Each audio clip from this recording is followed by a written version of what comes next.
ዘመናዊና አደገኛ የአየር መቃወሚያ የታጠቁ የአፍሪካ ሀገራት።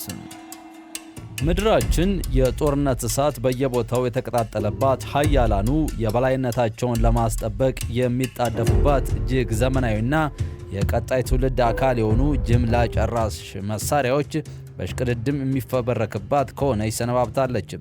ታዲያ በዚህ የመሳሪያ ፉክክር ውስጥ አፍሪካም ራሳቸውን ከጠላት ጥቃት የሚከላከሉበት የመከላከያ ስርዓት ለመዘርጋት በየጊዜው የሀያላኑን ደጃፍ ሲረግጡ ይታያሉ። ለመሆኑ የላቀ የሚሳኤል መከላከያ ስርዓት ያላቸው ቀዳሚ የአፍሪካ ሀገራት የትኞቹ ናቸው? ራሳቸውን ከጠላት ጀቶችና ሚሳኤሎች ለመጠበቅ ምን አይነት የአየር መቃወሚያ መሳሪያዎች ታጥቀዋል? ኢትዮጵያ ስንተኛ ደረጃ ላይ ትገኛለች? የሚለውን በዝርዝር የምንመለከተው ይሆናል። አብራችሁን ቆዩ።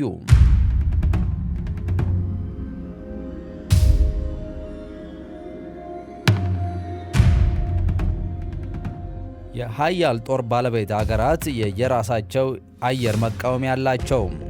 አንድ ሀገር ሊያሰጋ የሚችል ጠላት የሚገኝበት ወቅት ሊጠቀምባቸው የሚችሏቸው መሳሪያዎች እና ኢላማ ውስጥ ሊያስገቧቸው ይችላል የሚባሉ ቦታዎችን ከሀገራት የመግዛት አቅም ጋር ተደምረው የአየር መቃወሚያ ቴክኖሎጂ ምርጫቸውን የሚወስን ነው። ይሁንና በውጤታማነታቸው በሁሉም መስፈርቶች ጫፍ ላይ የሚገኙት የራሽያው ኤስ-300፣ ኤስ-400፣ ኤስ-500 እንዲሁም የአሜሪካው ፓትሪዮት ኤር ዲፌንስ ሲስተም ናቸው። ከነዚህ በተጨማሪም የቻይናው HQ-9፣ የእስራኤሉ ስፓይደር እንዲሁም ሌላኛው የራሽያ ፓንትሰር ተጠቃሾች ናቸው። ታዲያ የአፍሪካ ሀገራት እነዚህ መሳሪያዎች መታጠቃቸው ነው የሚነገረው። ሁሉንም በየደረጃው የምንመለከታቸው ይሆናል። ሰባተኛ ደረጃ ኬንያ። ኬንያ የላቀ የመከላከያ ስርዓት ካላቸው ሀገራት የምትመደብ ስትሆን ስፓይደር የተሰኘ የአየር መቃወሚያ ታጥቃለች። ስፓይደር የአጭርና መካከለኛ ቅኝት በዋነኝነት በጣም ዝቅ ብለው የሚመጡና ረቂቅ ሰው አልባ ድሮኖችን ማምከን ነው ብቃቱ። ፓንትሲርም ራሱ የአጭር ርቀት ሬንጅ ያለው ሲሆን ከኤስ-300 ወይም 400 ካልተጣመረ ያንን ሬንጅ አይሸፍንም። የቻይና HQ-9 ከፍተኛ ሬንጁ 150 ኪሎ ሜትር ነው። ስፓይደር ኤምአይ የተባለው አውሮፕላን መሳሪያ ሁለት አይነት ሚሳኤሎችን በአንድ ጊዜ ማስወንጨፍ ይችላል። አንደኛው ሚሳኤል ከራዳር ሲስተም የተሰሩ ሰው አልባ አውሮፕላኖችን አነፍንፎ መምታት የሚችል ሲሆን ሁለተኛው ሲስተም ደግሞ ጸረ ሚሳኤል መቃወሚያ የተገጠመላቸው ጀቶችን መምታት የሚችል ሲሆን ከመሬት ሲወነጨፍ ጭስ አልባ ሚሳኤል ሲሆን ይህም የጠላት ጦር መሳሪያውን እንዳያከሽፈው መሰወር የሚችል በአንድ ጊዜ 500 ተዋጊ የጠላት አውሮፕላን ማርገፍ የሚችል አደገኛ መሳሪያ ነው። ስድስተኛ ናይጄሪያ።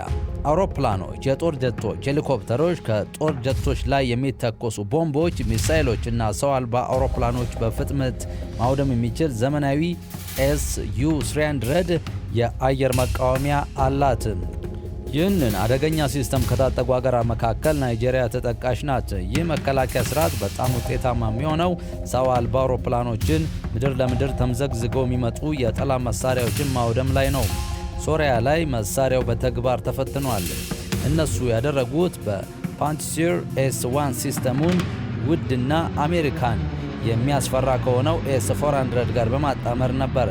የምድር ለምድር ድሮኖች እንዲሁም ኤስ-400 የርቀት ተምዘግዛጊዎችን በማምከን ስኬታማ ሆኗል። በሶሪያ እንደተጠመደው በአንድ ሌሊት ከአሜሪካ ጦር መርከብ 127 ታማሃክ ሚሳኤሎች ተተኩሰው 90 በመቶዎችን በአየር ላይ ማምከን ችሏል።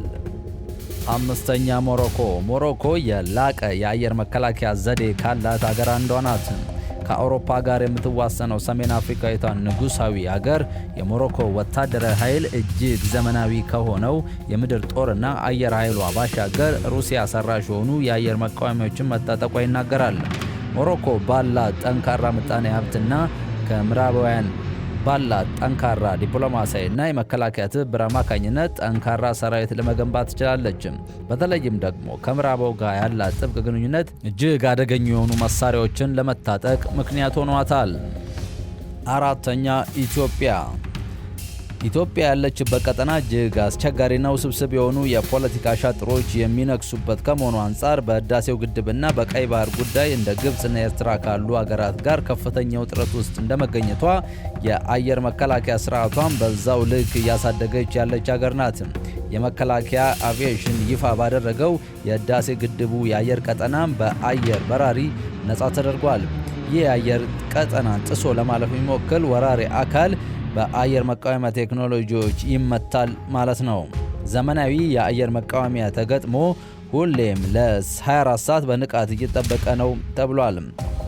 መሳሪያው እስከ 400 ኪሎ ሜትር ቅኝት የሚያደርግ ሲሆን በዚህ ርቀት ከበረራ የሚመጣ በራሪ አካል ወይም ዲቴክት ያደርጋል የሚል ጥቆም ተሰጥቶታል። የአንዱ ዋጋ እስከ $300 ሚሊዮን ነው የሚደርሰው። ይህ 120 ሚሳኤሎችና 9 መተኮሻዎች ይኖሩታል። ቻይና፣ ሳውዲ አረቢያ፣ ቱርክ፣ ህንድ እንዲሁም ቤላሩስ ታጥቀውታል። በመጀመሪያ ደረጃ ሀገራችን የራሽያው ፓንቲሲር አየር መቃወሚያ ከራሽያ መረከባችንን ሚሊተሪ ዎች ማጋዚን ጨምሮ የራሽያው ስፑትኒክ ራሱ ይፋ አድርጎታል። የእስራኤሉ ስፓይደርን ተረክበን ተከላው ስለመተጠነቀቁም የተለያዩ ወታደራዊ ኢንተለጀንስ ተቋማት ፍንጮች ሰጥተዋል። ስፓይደር ከእስራኤል የተገዛ እንደ ህንድ፣ ቪየትናም ወዘተ ካሉ ሀገራት ዝርዝር ውስጥ ኢትዮጵያም ተካታለች። ነገር ግን የግብፅ ዋይታና የየ ላለመስማት እስራኤል ዝርዝር መረጃ አልሰጠችም። በዋነኝነት ግን ኢትዮጵያ SU-300 መታጠቋ ይናገራል። ይህ ራሽያ ሰራሽ ኤር ዲፌንስ ሲስተም ጀት፣ ሚሳኤል፣ አነስተኛና ከፍተኛ ኤርክራፍት፣ ሰው አልባ አውሮፕላን እና ድሮኖች አነፍንፎ ማንነትና ምንነትን የሚለይ ነው። S-300 አድቫንስድ ስሪቱ ልክ እንደ S-400 እና 400 400 ኪሎ ሜትር ድረስ የሚመጥን ከለላን በራሪን ቴክኖሎጂን ያነፈንፋል። የኤስ400 አድቫንስድ ስሪት ደግሞ ሬንጁ 600 ኪሎ ሜትር ይደርሳል። የሚሳኤሎቹ ፍጥነት ስሪት ደግሞ በሰከንድ 4.8 ኪሎ ሜትር ጀምሮ እንደ ምርቱ ሁኔታ እስከ 7 ኪሎ ሜትር በሰኮንድ የሚወነጨፍ ነው። የሚተከሉት ሚሳኤሎች እስከ 400 ኪሎ ሜትር በአንድ ጊዜም እስከ 100 ኢላማዎችን ዲቴክት አድርጎ እርምጃ መውሰድ ይችላል። ኢላማው በትክክል የመምታት ብቃቱ ዓለም አቀፍ ተፈላጊ እንዲሆን አድርጎታል። ቴክኖሎጂው በሚገርም ሁኔታ በተለያዩ መሳሪያዎች በተናጠል ይሰራ የነበረ ሁሉ አንድ ፕላትፎርም መፈጸም የሚያስችል ሆኖ ነው የተሰራው። በዚህም በጠላት የተላከ ጦር ጀት ወይም ሚሳኤል ሲመጣ በሩቁ አነፍንፎ ምንነቱን ይለይና በምን አይነት መሳሪያ መምታት እንዳለበት፣ የት ቦታ የተጠመደ መሳሪያ ቢተኮስ ለበለጠ ለማምታት እንደሚያበቃም፣ ከየብስ የጦር ጀት ማንሳትን ወዘተ ተንትኖ ምርጫን ለጦር ኃይሉ አቅልሎ የሚያቀርብ ነው። ሶስተኛ፣ ደቡብ አፍሪካ።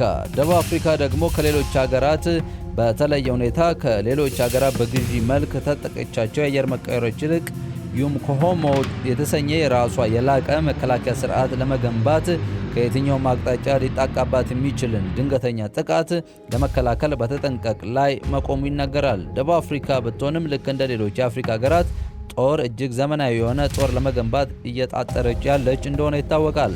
በአፍሪካ በጠንካራ ምጣኔ ሀብቷ የምትታወቀው ደቡብ አፍሪካ ባላት ወታደራዊ ጥንካሬ በአህጉሪቱ 3ኛ ደረጃ ላይ እንደምትገኝ፣ በዓለም አቀፍ ደረጃዎች ደግሞ 40ኛ ደረጃ ባላት እጅግ ዘመናዊ የመከላከያ ኢንዱስትሪዎች የምትታወቀው ደቡብ አፍሪካ ለጦር ሰራዊቷ የሚያስፈልጓትን አብዛኛውን ትጥቆች እና መገልገያዎች ራሷ ነው የምታመርተው።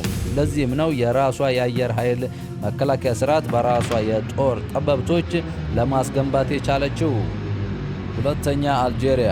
ሰሜን አፍሪካዊቷ ሀገር አልጄሪያ በተመሳሳይ ሁኔታ በአፍሪካ ግዙፍ ጦር ካላቸው ሀገራት መካከል የምትመደብ ሲሆን ሩሲያ ሰራሽ የሆኑና እጅግ ዘመናዊ የተባሉ የአየር መቃወሚያ ስርዓቶችን ገንብታለች። ሩሲያ ከአፍሪካውያን ጋር ካላት ጥብቅ ወዳጅነት የተነሳ ለአልጄሪያም እንደ SU-300 ያሉ ድሮኖች እና ጀቶች እንዲሁም ሚሳኤሎች የማክሸም አቅም ያላቸው የመከላከያ ስርዓቶች ገንብታላቸዋለች። ይህቺ አፍሪካዊት ሀገር በጦር ሰራዊት ጥንካሬ በአፍሪካ 2ኛ ደረጃ እንዲሁም ከዓለም 26ኛ ደረጃ ላይ ትገኛለች። የአልጄሪያ ጦር ሰራዊት ጥንካሬ የተገነባው አገሪቱ በምታገኘው የነዳጅ ዘይት ገቢ በምትመድበው በጀት አማካኝነት ሲሆን ይህም ወታደራዊ ኃይሉ ዘመናዊ ትጥቅና ደንብ የሰለጠነ ሰራዊት እንዲኖረው አድርጓል። አውሮፕላኖች፣ የጦር ጀቶች፣ ሄሊኮፕተሮች፣ ከጦር ጀቶች ላይ የሚተኮሱ ቦምቦች፣ ሚሳኤሎች እና ሰው አልባ አውሮፕላኖችን በፍጥነት ማውደም የሚችሉ የዘመነ የአየር መቃወሚያ ሲስተም መሆኑ ይታወቃል። ይህ በጣም ውጤታማ የሆነ ሰው አልባ አውሮፕላኖችና ምድር ለምድር ተምዘግዝገው የሚመጡ የጠላት መሳሪያዎችን ማውደምም የሚያስችሉ መሳሪያዎች አሏቸው። እነሱ ይህንን ያላቸው መሳሪያዎች መካከል ፓንቲሲየር ኤስ-1 ሲስተም ውድና አሜሪካም የሚያስፈራት ከሆነው ኤስ-400 ጋር በመጣመር ነበር። በምድር ለምድር ድሮኖች እንዲሁም ኤስ-400 የርቀት ተምዘግዛጊውን በማምከን ስኬታማ የሆነ መሳሪያ ነው። ይህንን መሳሪያዎችም አልጄሪያ ታጥቃለች። አንደኛ፣ ግብጽ ከመካከለኛው ምስራቅ ጋር በመዋሰን በሰሜን አፍሪካ የምትገኘው ግብጽ በወታደራዊ ኃይል ከአፍሪካ ቀዳሚ ሀገር መሆኗ ይታወቃል። ግብጽ ወታደራዊ ኃይሏን ለማጠናከር ከአሜሪካ የምታገኘውን ከ1.5 ቢሊዮን ዶላር ዓመታዊ ወታደራዊ ድጋፍ ጨምሮ ከሌሎች ሀገራትም ከፍተኛ መጠን ያለው ወታደራዊ እርዳታ ታገኛለች። በዚህ ውስጥ ታዲያ ግብጽ ከአሜሪካ በምታገኘው ወታደራዊ ድጋፍ ራሷን እያደራጀች ሩሲያ ሰራሽ የሆኑ እጅግ ዘመናዊ የአየር መቃወሚያዎችን ገዝታ ታጥቃለች። ከምድር ጦሯ ጋር ከአየር ኃይሏ ባለፈ እንደ ኤስዩ-300 እጅግ አደገኛ የረቀቁና የጠላት ሚሳኤሎችን አየር ላይ ያሉ ወደ ዶግ አመድነት መቀየር የሚያስችል አቅም ያላቸው መሳሪያዎችን መታጠቋ ነው የሚነገረው። ለዚህም የረዳት ደግሞ የአሜሪካ ድጋፍ መሆኑ በርካቶች ያነሳሉ። ሀገራት በየትኛውም ሁኔታ ውስጥ ወደ ጦርነት ቢገቡ የመጀመሪያውና ወሳኙ ነገር ወደ ድንበራቸው ዘልቀው የሚገቡ ሚሳኤሎችንና ጀቶችን እንዲሁም ዘመን አመጣሽ የሆኑ ድሮኖችን የአየር ክልላቸውን ጥሰው እንዳይገቡ የሚከላከሉበት የአየር መከላከያ ስርዓት ማዘመንን ይኖርባቸዋል። ግብጽ ለቀኝ ገዢዎች ራሷን አሳልፋ ስለሰጠችና የአረቡ ዓለምን ለአሜሪካ ስላስገዛች እጅግ ዘመናዊ የአየር መቃወሚያ እንድትታጠቅ ምክንያት ሆኗታል። በዚህም በአፍሪካ ግዙፍ ጦር ያላት ግብጽ ከመላው የአፍሪካ አየር ክልል ስርዓቷ እጅግ አደገኛና አንደኛ ደረጃ ላይ ተቀምጧል። ውድ ተከታታዮቻችን የዛሬውን በዚያ በቃን። ሌላ ጊዜ እስክንገናኝ መልካም ጊዜ ተመኘን።